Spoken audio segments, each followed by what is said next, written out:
Data shows the American job market slowing down. I just want to scream from the rooftop. Incredibly and sadly, it seems that the layoffs is going to be the new normal. The video posted on January 2024 and got so much attention that it may have kicked off a new subgenre of viral video. Watch this person get laid off in real time. Americans tend to be a little bit less optimistic about how the economy is doing, and in particular about the job market. It's no surprise there's been a lot of news lately around the job market. Some good, mostly not so good. So in today's video, I want to answer some questions that I see regarding our field in the past few years. Hi, I'm Kevin, and the last video I uploaded to this channel was 4 years ago. But I haven't been gone completely. I've been in stealth mode, still monitoring the market, mentoring, and now teaching. And I continue to receive questions about the field of UX research. You certainly don't need me or anyone else telling you how the market is right now.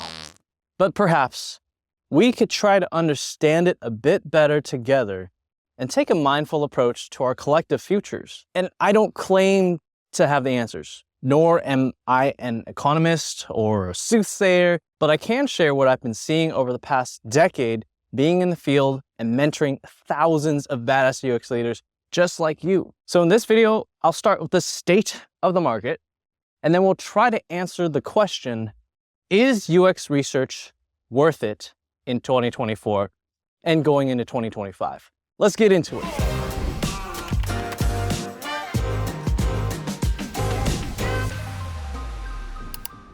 There's a lot of angst in the UX research market. Since 2022, there have been hundreds of thousands of layoffs, and they're still happening. At this point, the numbers don't even mean anything anymore. We just become numb to it. Bloomberg, Business Insider, they call it the white-collar recession. And I interview quite a bit. I used to get interviews, no problem, but lately, I haven't. Hiring managers can now have their wish list fulfilled because there are so many talented candidates out there. The angst and precarious nature of the market have elicited certain behaviors that I've noticed. Mentors will now tell aspiring UX researchers, stay away from the field.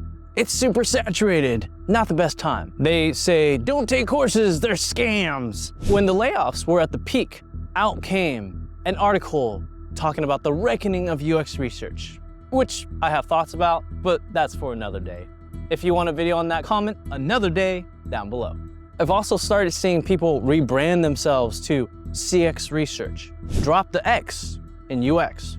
Drop the U in UX. Basically distance themselves from a field they think is facing a reckoning, which I think is a damn overreaction. If we can't even agree on a title, no wonder we have this identity crisis. I've seen people transition to product management, which actually I think it's a great lateral move. But just so you know, the market for product management is also not that great.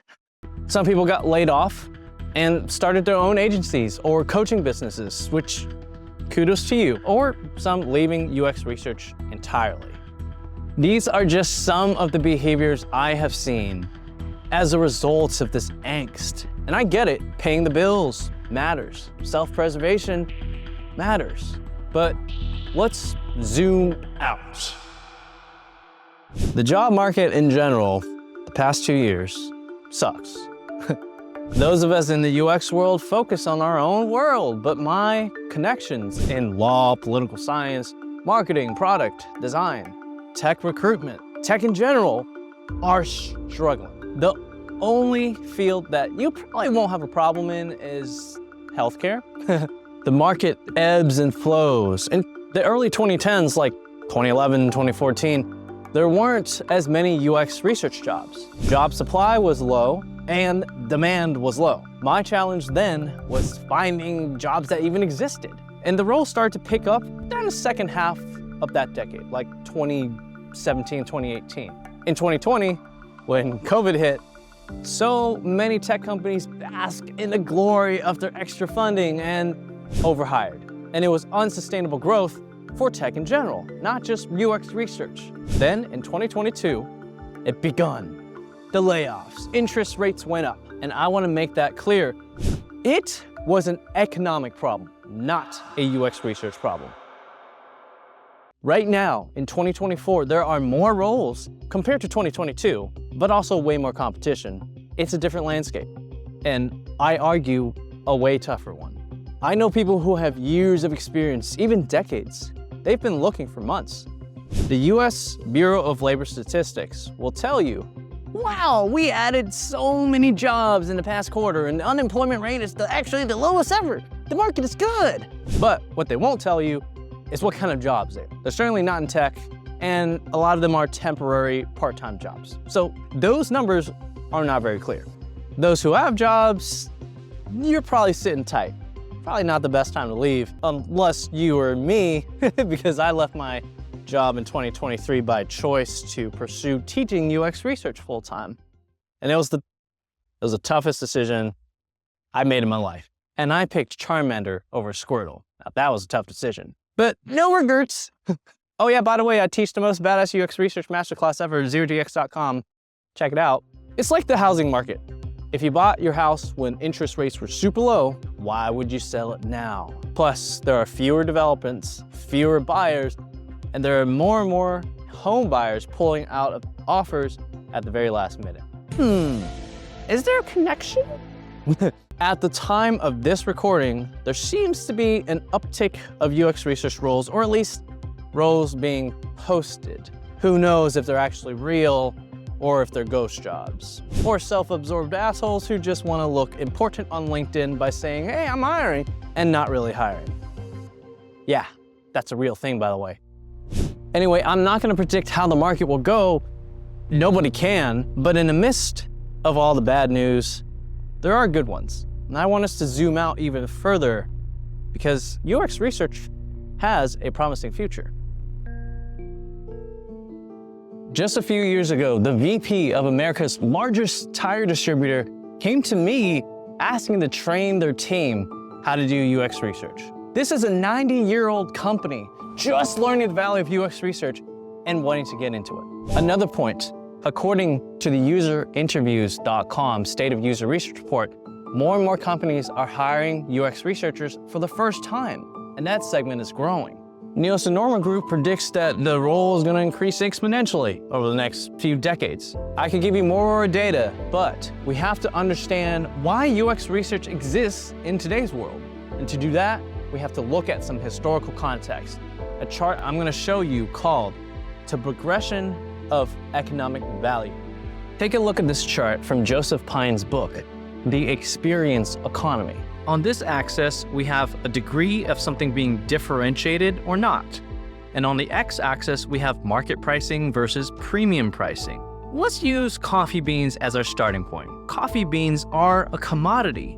We have to extract them from the plant, but that's a lot of work. Once we have the beans, we can package them and sell them as goods. Now, we don't have to extract the beans anymore. It makes our lives easier, right? And we'll pay more for the package because we won't want to do the hard work of extracting the beans. Now, with the packaged beans, we could grind them, brew them, and pour ourselves a cup of coffee. But why not take that a step further? Instead of having to actually grind, brew, and pour the coffee, how about have someone to do that for you and deliver the service and enjoy my cup of coffee?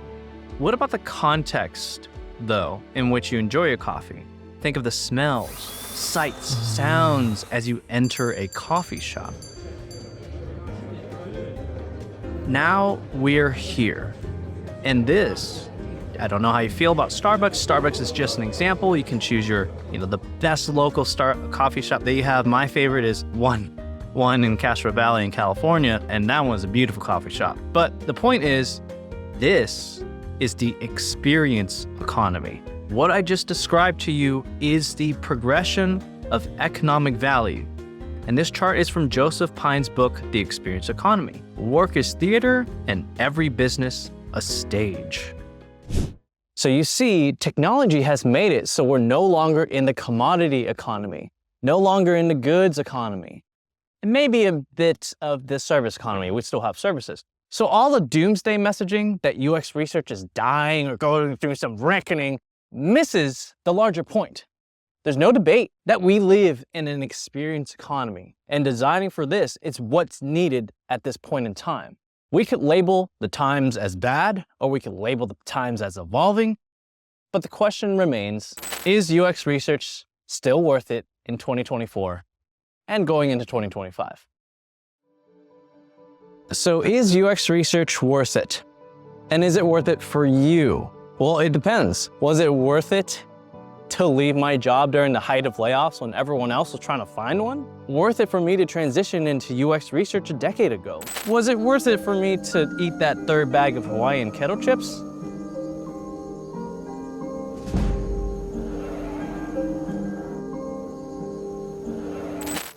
Yeah, it was. There are too many factors to give you a straight yes or no. Besides, I'm not you.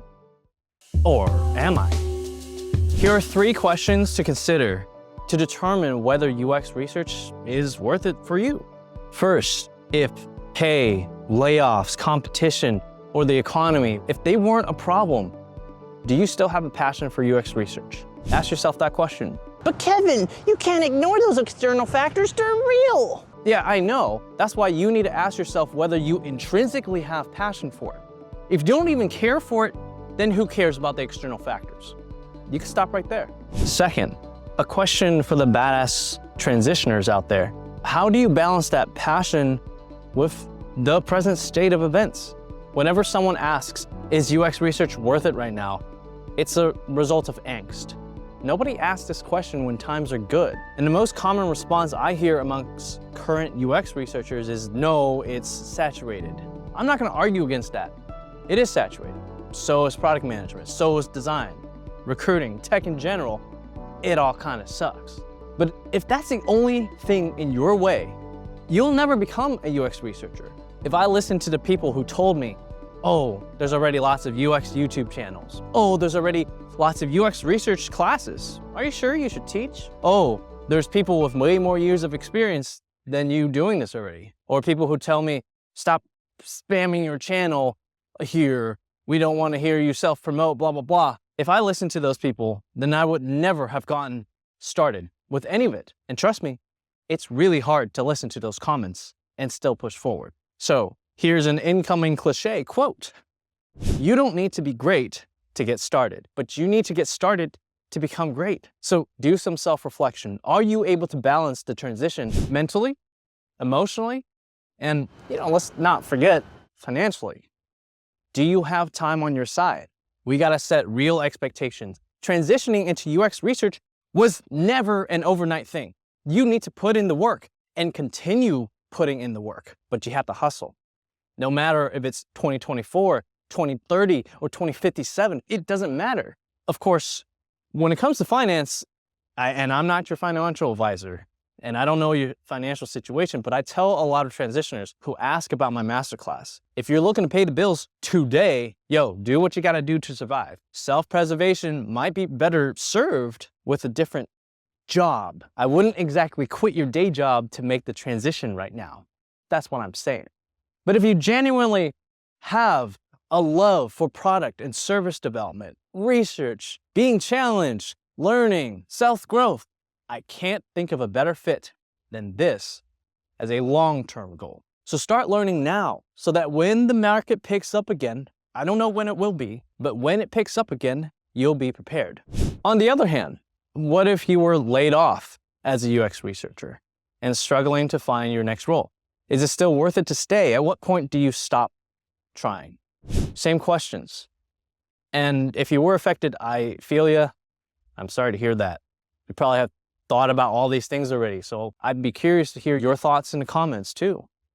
And just know you're not alone. And maybe the decision doesn't have to be so black and white. Maybe you don't have to leave completely forever. Maybe it could be temporary. I know it's rough.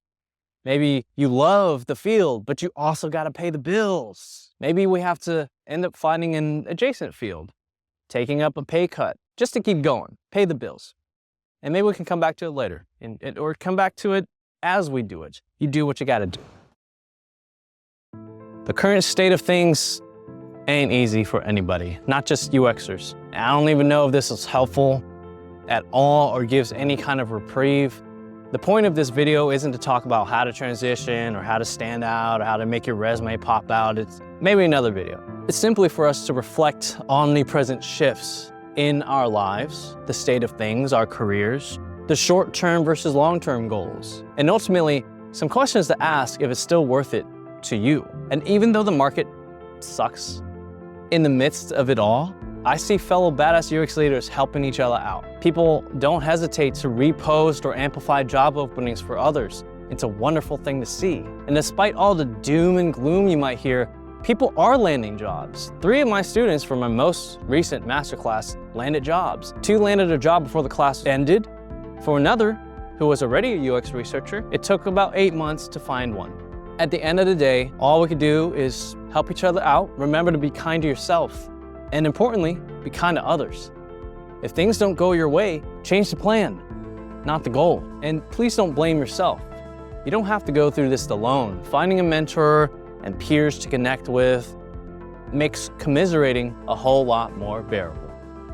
So, is it worth it for you? Let me know in the comments. As always, thank you for watching. I'm glad to be back, and I got a whole lot more in store for you. I hope you'll come along the journey with me. I post videos on all things UX research to help you become the most badass UX leader. Mad love. Peace.